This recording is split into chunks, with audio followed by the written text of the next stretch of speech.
রমজানের শেষ 10 রাত কেন সবচেয়ে গুরুত্বপূর্ণ? রমজানের 3টি ভাগ আছে।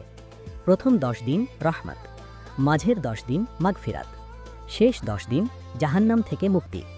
আর এই শেষ 10 রাতের ভেতরেই আছে লাইলাতুল কদর, যে রাতের ব্যাপারে আল্লাহ তাআলা বলেছেন, লাইলাতুল কদরি খায়রুম মিন আলফি শাহর। সূরা আল কদর 3। অর্থ, লাইলাতুল কদর 1000 মাসের চেয়েও উত্তম।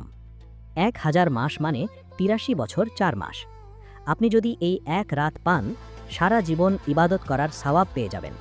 কিন্তু ভাবুন, যে মানুষটা এই রাতের আগেই মারা গেছে, তার কি হবে? রাসূলুল্লাহ সাল্লাল্লাহু আলাইহি ওয়াসাল্লাম শেষ 10 রাতে কি করতেন?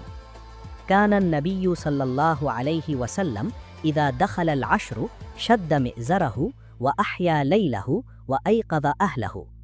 সহিহ বুখারী 2024। অর্থ, শেষ 10 রাত শুরু হলে নবী সাল্লাল্লাহু আলাইহি ওয়াসাল্লাম তার লুঙ্গি শক্ত করে বাঁধতেন, সারা রাত জেগে ইবাদত করতেন এবং পরিবারকেও জাগাতেন।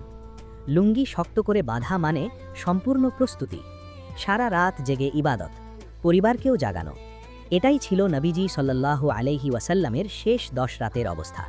তাহলে আমরা কোথায় আছি?